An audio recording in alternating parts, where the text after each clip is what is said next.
Estamos começando o nosso programa Encontro Fraterno. Hoje, com muita alegria, recebendo mais uma vez aqui nos nossos estúdios, Dr. Andrei Moreira, que veio de Belo Horizonte a Goiânia participar da abertura da 3ª Semana Espírita. Você acompanha ainda o quadro Tira Dúvidas com Elzi e Elzita, o Momento Cultural, a dica de leitura da semana e muito mais. Estamos começando o programa Encontro Fraterno, que é o Espiritismo na sua TV. Fique conosco.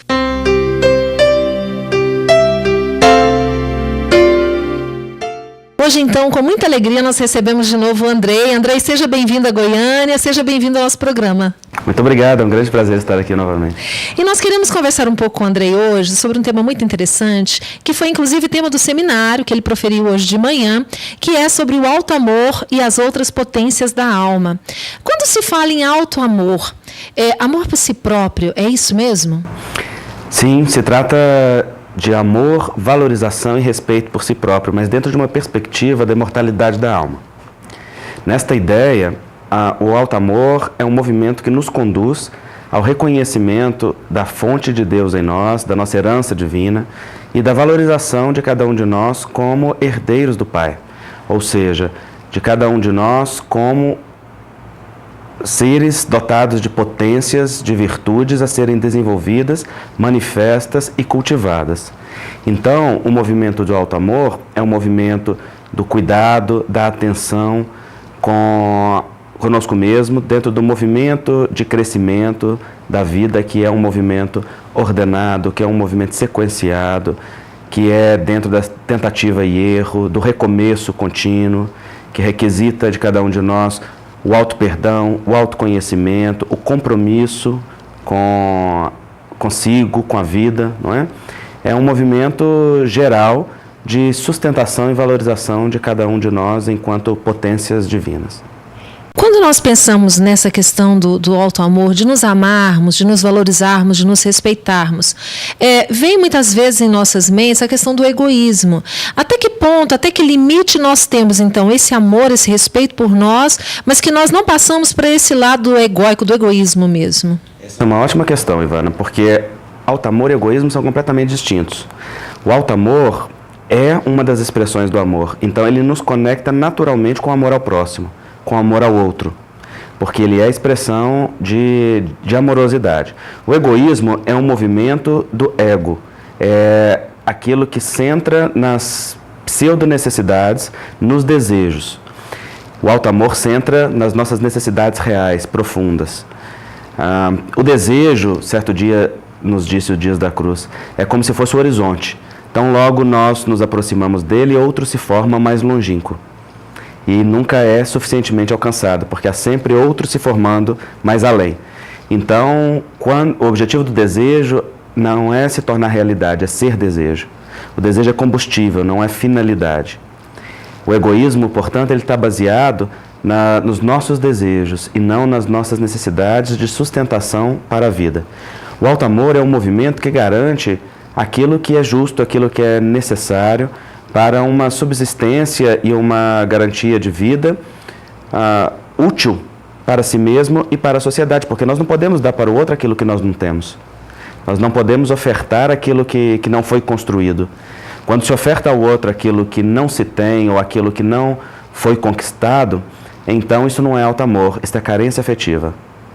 Como não nos damos aquilo que merecemos, que é o amor próprio, então também não podemos correr o risco de perder o amor do outro, porque senão tudo nos falta. Aí nós nunca dizemos não, aí nós não colocamos limite nas relações, aí nós somos sempre bonzinhos ou boazinhas, entre aspas, não é? Fazendo sempre a vontade do outro. E isto não é um movimento de alto amor, isso é um movimento de carência afetiva. Muitas vezes cultivado pela família, pela cultura, pela estrutura do indivíduo ou do seu passado espiritual, que levam a agir, a comportar-se dessa maneira. Mas no alto amor não há espaço nem para a carência afetiva, que leva a se conduzir guiado pela vontade do outro, nem pelo egoísmo que desconsidera o outro. Mas há uma atenção guiada pelo autoconhecimento, pela consciência das próprias necessidades, em que o indivíduo se oferta aquilo que é necessário e aquilo que é justo dentro daquilo que o momento requisita para prosseguir avante.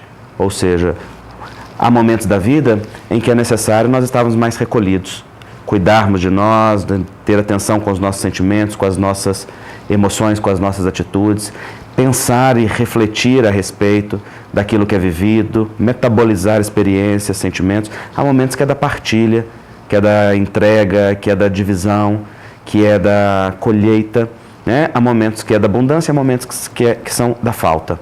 São as estações da alma, porque nós também, sendo natureza, vivenciamos primavera, verão, outono e inverno. Ou seja, a estação da falta, da abundância, da introspecção e da extroversão também existem em nós. E isso faz com que haja sempre um movimento de necessidade específica. Alto amor é você observar o que é que cada momento requisita, e assim como no inverno nós nos protegemos, resguardamos para cultivar, não é, uma proteção ao ambiente e ao frio, no alto amor nós também nos protegemos nos momentos de necessidade para cuidar de nós, para nos darmos aquilo que é necessário. Mas da mesma forma que no verão nós partilhamos a vida com o outro, na alegria, então também nos momentos da partilha e da divisão nós nos abrimos para o afeto, para o outro, para a troca dentro de um movimento que é justo, né? Se impor um padrão de comportamento rígido que mantenha um só comportamento em todas as fases, ou se obrigar a ser assim ou assado, porque fatores externos determinam, muito frequentemente um movimento de violência pessoal. Então, na verdade, aquela pessoa que não consegue se amar, não consegue se aceitar como é, e ela de repente se torna alguém diferente do que ela é realmente, mas na tentativa de agradar o outro, essa pessoa, por exemplo, que não sabe dizer não, né? Nós poderíamos identificar que é uma pessoa que não está bem resolvida consigo mesmo, não é? Nós vamos pedir para o senhor responder, mas antes nós vamos parar para um breve intervalo. Você vai saber qual é a dúvida da semana e nós voltamos daqui a pouquinho com o doutor Andrei Moreira. Até já.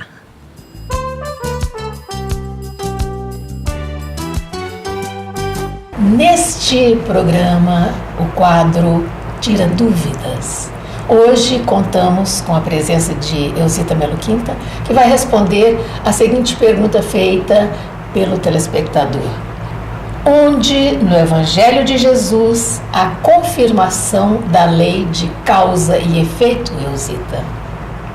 Genericamente, em todo o Evangelho de Jesus, em todas as passagens, em todas as parábolas, Jesus está dando uma pitadinha para que a gente entenda a necessidade da transformação imediata para o bem, para o amor, para a caridade, para a reeducação dos sentimentos, para o aperfeiçoamento moral, para que o pior não seja a tônica de nossas vidas. Por exemplo, se você pegar a parábola do festim das bodas, quando Jesus identifica no conto aquela criatura que em um momento em que se esperava que usasse uma veste apropriada, quer dizer, livre de impurezas, ela está no meio dos puros.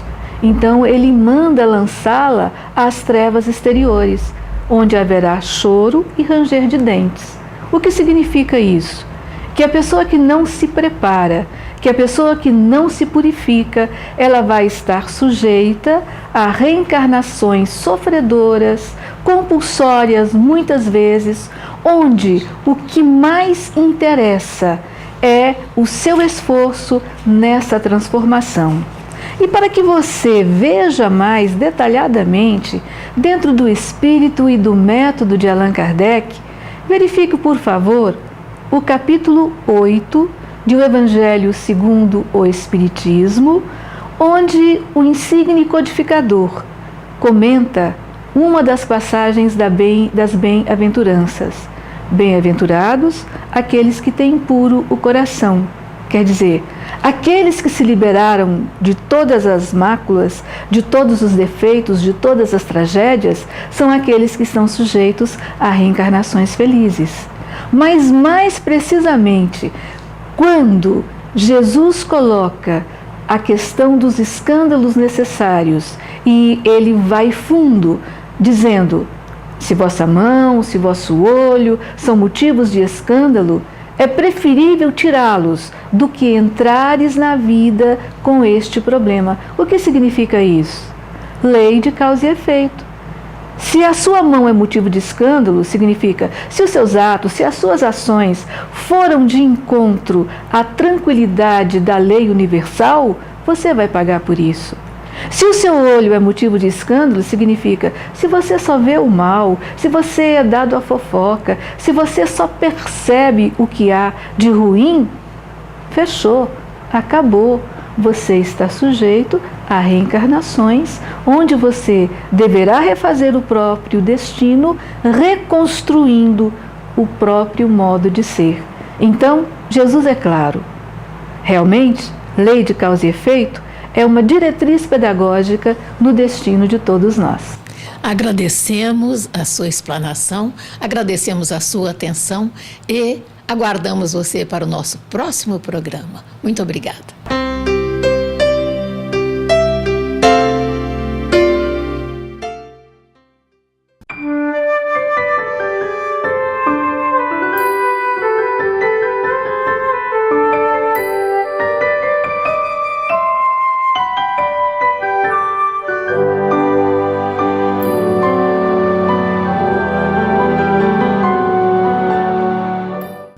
Conheça a Lefé, livraria e editora da Federação Espírita do Estado de Goiás. Menores preços, obras selecionadas, conforto e garantia. Facilidade no pagamento, entrega a domicílio. Venha tomar um cafezinho com a gente.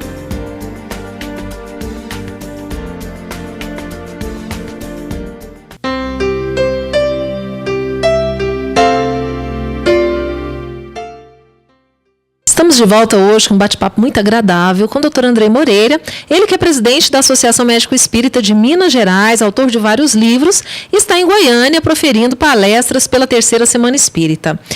Andrei, como nós falamos agora há pouco, então, essa pessoa que muitas vezes ela não consegue se revelar tal qual ela é. Ela aparenta ser alguém que não é, mas com essa intenção de conquistar o carinho, o afeto dos outros. Nós poderíamos dizer, então, que essa carência emocional que você disse antes é sinônimo de não aceitação e dessa falta desse auto-amor?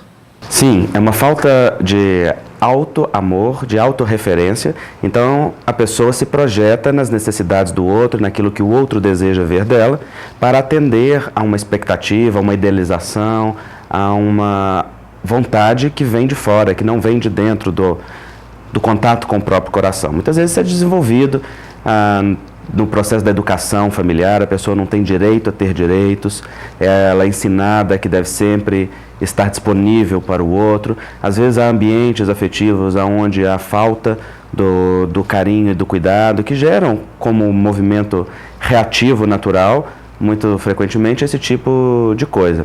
Também espíritos que trazem muita culpa do passado, frequentemente tendo falido na área das questões afetivas, consigo mesmo, há uma retração como um movimento defensivo em relação a isso. Mas quando nós agimos desta maneira, ainda não nos demos conta que o outro não nos ama por aquilo que nós fazemos para ele. O outro nos ama verdadeiramente quando há uma ressonância daquilo que nós somos com aquilo que o outro é. Então, cada um não está chamado na vida a cumprir com o que é a vontade do seu semelhante. Está chamado na vida a ser si mesmo, com a sua singularidade, com a sua identidade, sobretudo se olha como um espírito imortal, não é? Um herdeiro do universo destinado a divinos propósitos, ou seja, a despertar a beleza singular de cada um e a expressá-la. Então, para isso, é preciso que a pessoa entre em contato consigo mesmo para aprender a sentir o próprio coração, aprender a ter segurança na sua vida, na sua relação com os outros e se afirmar dentro desta relação com um limite adequado e com um envolvimento que seja justo em cada momento. No seu seminário, você fala ainda sobre as outras potências da alma. Quais seriam essas potências? São as virtudes exaradas em o Evangelho, né? O que Jesus apresenta para nós é um enunciado da natureza divina do ser humano e das suas potências. O benfeitor Dias da Cruz diz que o Evangelho não é um convite à fé dos homens em Deus somente. É, sobretudo, um atestado da fé de Deus nos homens, configurando-se como a divina esperança. Então ele diz que Evangelho é mais que convite, Evangelho é promessa. Então, quando o Jesus anuncia perdão, benevolência, ternura, concórdia, bondade, paciência, indulgência, caridade.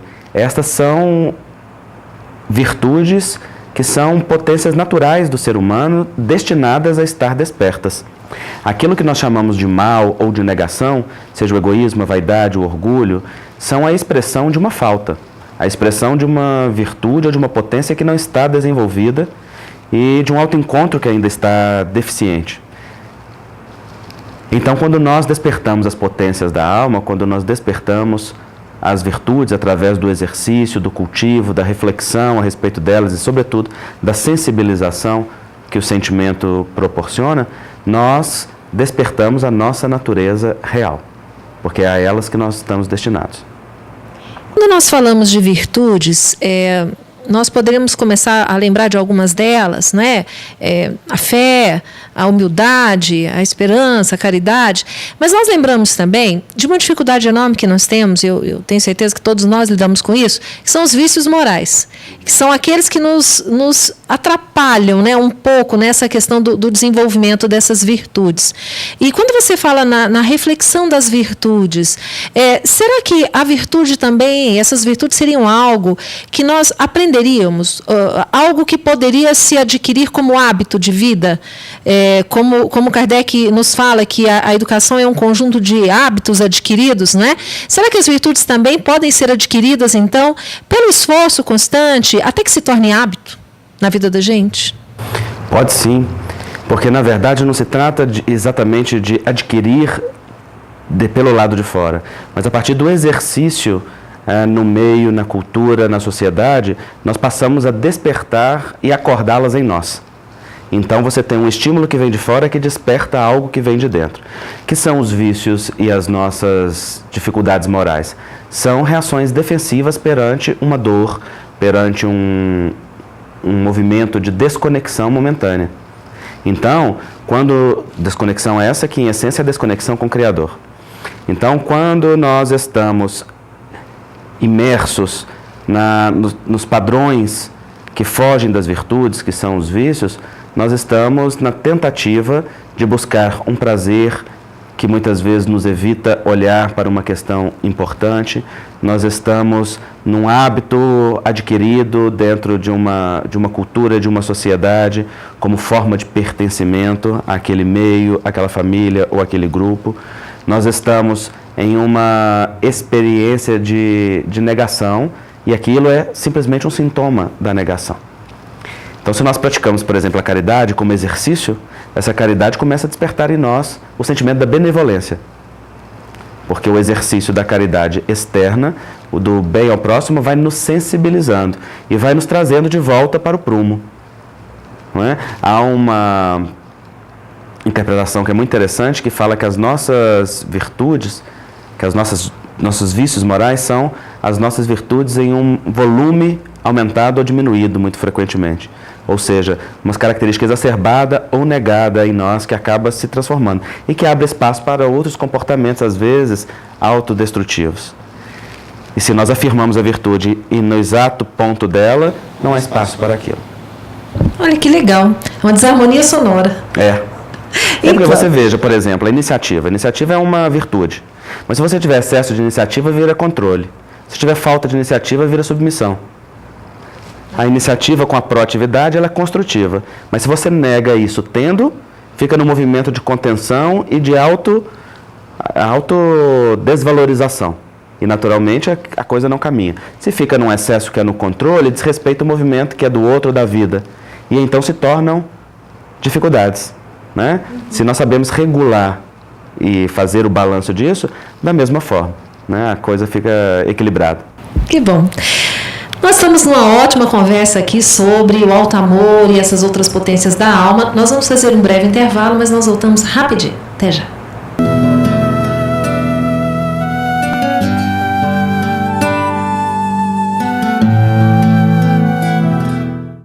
Gostaria de dar uma dica de leitura do livro Evangelho por Emmanuel, esse livro que se encontra aqui e que é um livro realmente extraordinário que deve fazer parte do nosso cotidiano de leitura. Esse livro tem por objetivo trazer comentários a respeito do Evangelho de Mateus. É um grupo de estudos coordenado pelo grande Saulo César Ribeiro da Silva, um companheiro que reside em Brasília e que faz parte do NEP, Núcleo de Estudos e Pesquisas do Evangelho da Federação Espírita Brasileira. Sem dúvida, uma obra que a gente não pode deixar de ler. Abrindo ao acaso um desses livros, um desses capítulos, nós vamos ver aqui Mateus 7:7. Nós temos a mensagem: examina o teu desejo. Então, cada versículo vem acompanhado de uma mensagem trazida por Emmanuel. Eu recomendo esse livro, que realmente deve fazer parte do nosso dia a dia.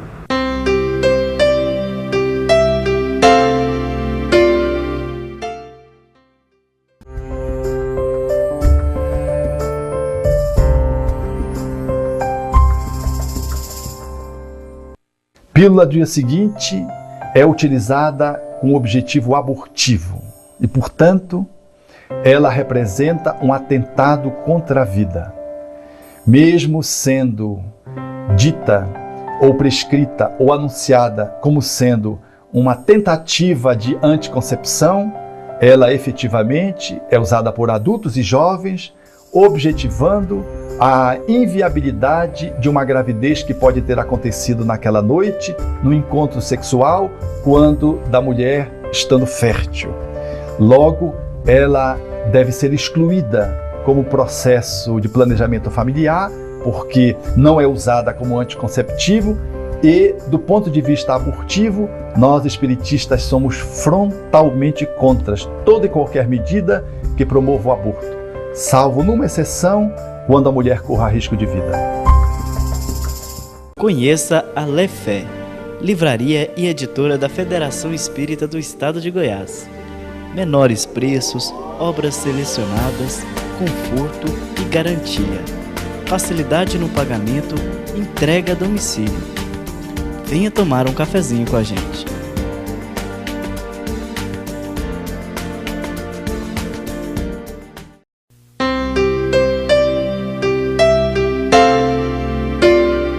Então nós vamos agora continuar a nossa conversa com o Dr. Andrei Moreira, conosco hoje, falando sobre alto amor, virtudes, e virtudes essas, né, que, como você disse, Andrei, estão dentro de nós, ali latentes, aguardando, né, serem desenvolvidas, porque nada vem de fora para dentro, é de dentro para fora. Agora, muitas vezes, vamos pegar, por exemplo, a virtude da paciência. Muitas vezes nós temos uma dificuldade enorme, não é, de sermos pacientes. Falamos tanto da necessidade da paciência, de termos paz, vivermos num mundo em paz, mas também percebemos o quanto isso é difícil por nós mesmos, né? Qual é a dica que você daria para nós que estamos aqui hoje nesse bate-papo e te ouvindo? O que pode nos ajudar no desenvolvimento dessas virtudes, né? No desabrochar dessas virtudes que já estão em nós? Nós temos que ter um movimento em dois níveis. Um que é do nível intelectual e outro que é do nível sentimental. No campo do pensamento, nós podemos renovar as nossas crenças negativas que nós temos a respeito da vida, de nós mesmos e da existência, o que muitas vezes faz com que muitos comportamentos autodestrutivos deixem de ser sustentados, porque se sustentam nessas crenças falsas a respeito da realidade. Então, se nós passamos a analisar, por exemplo, a vida sob a perspectiva da imortalidade e não mais da materialidade, se a vida sucessiva se torna uma crença ao invés da unicidade da existência, e nós vemos um contínuo neste movimento, nós passamos a entender como que as coisas se interligam, como que as causas geram efeitos, como que nós colhemos aquilo que semeamos e como que isso se manifesta em nós. E passamos a perceber que muitas das características que temos são movimentos reativos de movimentos anteriormente determinados, ou seja, do passado, que colhemos agora e que podemos transformar através da nossa maneira modificada de ver a vida, de ver o outro e de entender a nós mesmos. É o instruí-vos que o Espírito de verdade fala. Não é? Espíritas, amai-vos e instruí-vos. Quando nós nos instruímos, nós mudamos a interpretação e com a interpretação modificada, transformamos a própria realidade. Assim podemos passar a olhar o outro com mais compaixão, com mais humanidade, compreendendo as necessidades do outro, o que nos leva a ser mais pacientes e mais compassivos com os movimentos, os tempos e as necessidades do próximo, sem impor o nosso jeito de comportar, sem colocar-nos como referência do mundo, em termos de comportamento moral ou de padrão, não é? E aí as coisas se transformam. Há um personagem interessante na mitologia grega, que é Procusto, que era um salteador que vivia na Serra de Eleusis e que posteriormente foi derrotado por Teseu. E ele tinha um estranho castigo. Ele levava suas vítimas para sua casa, tinha uma cama de ferro e as colocava sobre esta cama. Se elas fossem maior, ele cortava um pedaço. Se fossem menores, ele esticava, diz a lenda, né? E este leito de Procusto é uma representação destes padrões rígidos que nós temos dentro de nós, as camas de ferro, dos padrões atávicos, comportamentais, sociais, culturais, que nós estabelecemos para julgar e analisar as pessoas. Então nós encaixamos as circunstâncias ali e vamos ou decepando parte da realidade ou esticando. Se nós renovamos a crença e o jeito de interpretar a existência e passamos a relativizar estes conceitos, estas camas onde nós encaixamos os padrões, né, os pensamentos, então as questões vão ficando um pouco mais fáceis dentro do movimento. Então este é o nível intelectual da renovação do pensamento e dos valores. E no nível sentimental é quando nós nos propomos a sensibilização. Uma grande parte daquilo que nós chamamos de deficiência é, na verdade, a ausência de sensibilização. Quando nós não tivemos ainda uma oportunidade de despertar o afeto. Quando nós despertamos o afeto, que em essência é o único poder real do espírito, nós muitas vezes modificamos completamente a interpretação da circunstância. Basta ver como que a gente analisa alguém que a gente ama e alguém que a gente não ama numa circunstância semelhante. Nós tendemos a relativizar, a minimizar a circunstância porque o afeto dulcifica as relações e faz com que tudo fique mais fluido, mais natural, mais aceitável, porque na hierarquia das coisas, o querer bem daquela relação é mais importante do que aqueles padrões comportamentais. Então esta é a sensibilização do sentimento, que aliás é o que Jesus fazia todo o tempo, não é? Porque ele contagiava cada um com a experiência do amor. E contagiados pela experiência do amor, as pessoas faziam conexão com algo distinto dentro delas mesmas, porque o alto amor era desperto. E é interessante observar o comportamento de Jesus, porque nós aprendemos com ele que as pessoas são mais importantes que as instituições, que os indivíduos e os afetos são mais importantes que os cargos, que os padrões. E se assim nós olhamos as circunstâncias e a realidade, nós aprendemos a relativizar e as coisas são sentidas de uma forma diferente. Puxa, que legal. E nosso tempo ele já está quase chegando ao fim, mas eu queria que você falasse um pouquinho rapidamente sobre a nova obra que vai ser lançada, né, daqui a um tempo. Nós sabemos que você está trabalhando num livro que aborda um pouquinho disso tudo que você falou para a gente. Aborda sim. Fala da nossa conexão com o Criador, né? Eu e o Haroldo Dutra estamos escrevendo em parceria esta obra que busca refletir em diversas nuances e em diversas vertentes este movimento de entrega ao Pai, de reconexão com a fonte, que em verdade é o poder real em nós. Olha, aguardem, né? Em breve nós vamos ter aí mais essa obra para nos alegrar. Andrei, olha, muito obrigada por estar conosco aqui mais uma vez. Tomara que você volte muitas vezes a Goiânia e muitas vezes ao nosso programa. É muita alegria estar aqui com vocês. Muito obrigado pelo convite. O meu abraço a todos os amigos da Federação e aos ouvintes que compartilham conosco desse bate-papo. E nós agradecemos a você que tem nos acompanhado a cada semana. Na semana que vem voltaremos com um novo tema, com um novo entrevistado, falando mais sobre essa maravilhosa doutrina dos Espíritos. Boa semana a todos, fiquem com Deus e até breve.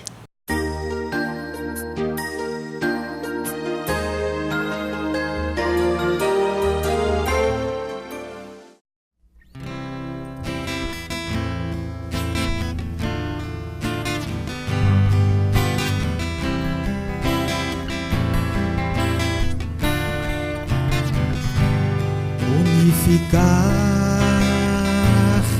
nossos sonhos e ideais e implantar na terra o amor sublime do Cristo de luz.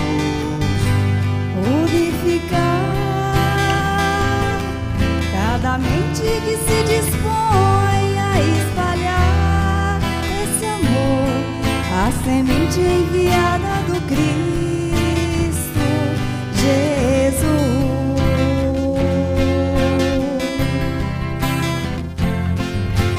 Unificando o coração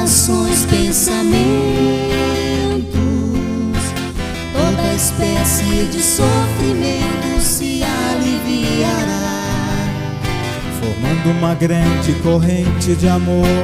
Não haverá neste mundo a dor, nossa alma prisioneira se libertará.